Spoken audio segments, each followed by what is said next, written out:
Hi. Our next video, um, one of the skills that we're trying to allow you a chance to develop in 1102 is skills of analysis.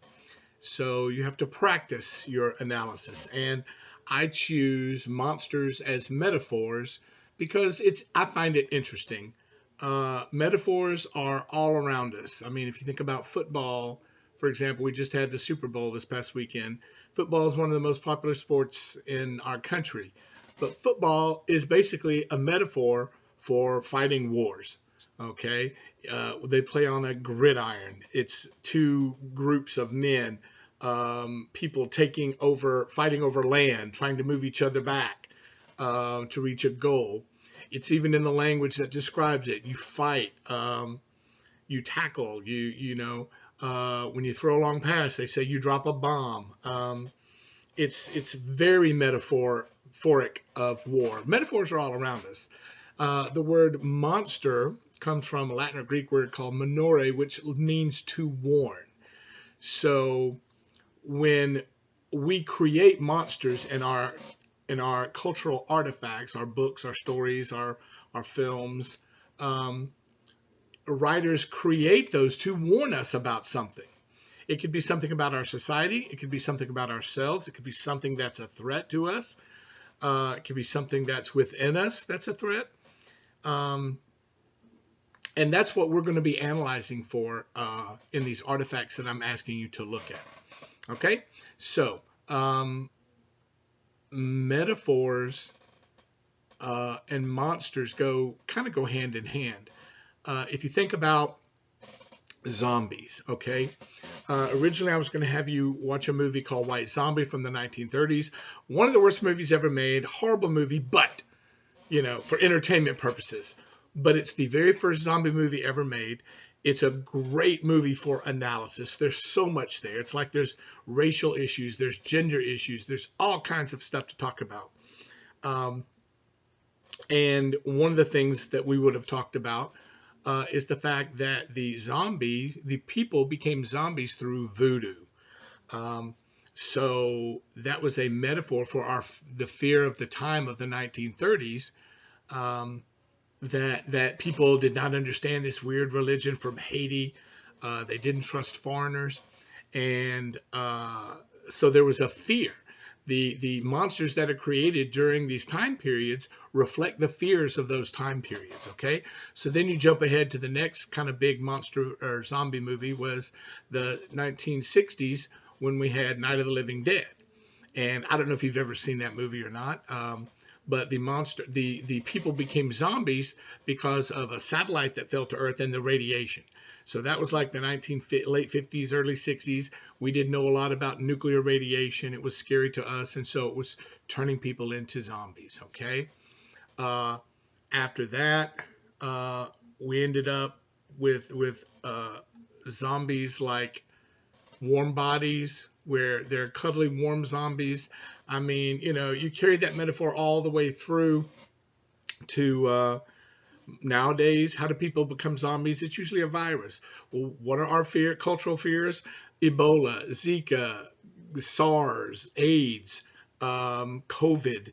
We're right in the middle of being afraid of viruses and bacteria and all that stuff. So as you see, as time progresses, cultural fears change.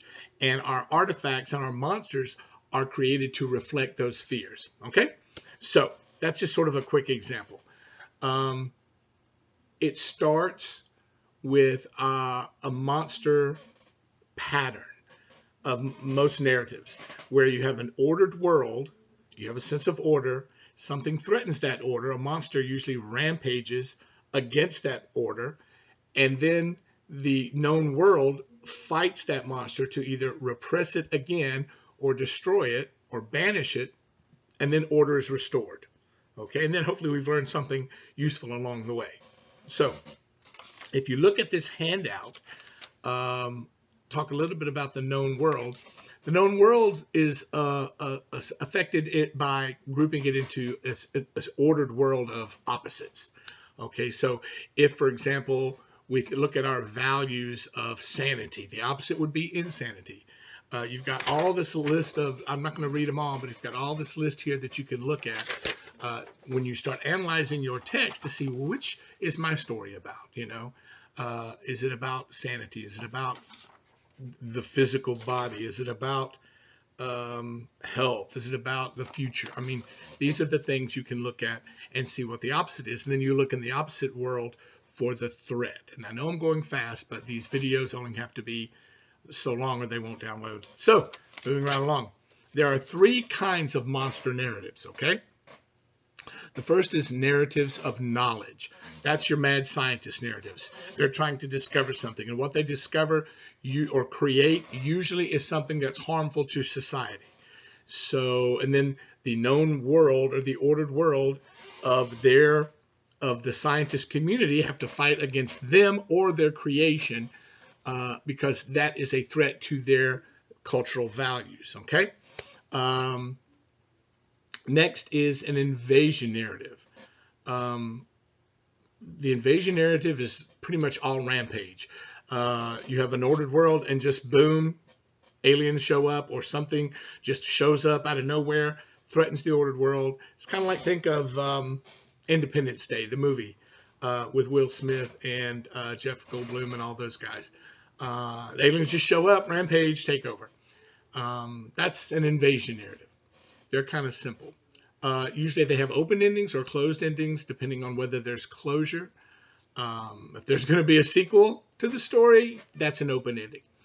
And the most sophisticated one is narratives of metamorphosis, which is change. Usually it's not the change that is so frightening for the known world or so threatening, but it is change itself. It's that the known world has to change that becomes problematic. For example, we live in a world that's being threatened right now by a virus, all right? We have to change our own behavior. Yes, we are changed by the virus from being healthy to unwell, from being alive to being dead. There are lots of physical changes, but the fact that we have to change fundamentally, like for example, we now have to wear masks, and some people fight against that. You see, that's just an example. They don't want to wear masks. They refuse to wear masks because of whatever reason they have to justify it. That's them battling against something that's forcing change upon them. So those are stories of metamorphosis. So keep that in mind, those 3 monster narratives, as you're analyzing which one your artifact is. Now, when I say monster, it doesn't mean you have to pick a monster movie. Monster movies from the 50s are great to write about. They're so good to write about. They have a lot there, like Attack of the 50-Foot Woman, Them, The Thing. There's so many great movies that from the 50s, and usually they're bad, but they give you a lot to write about.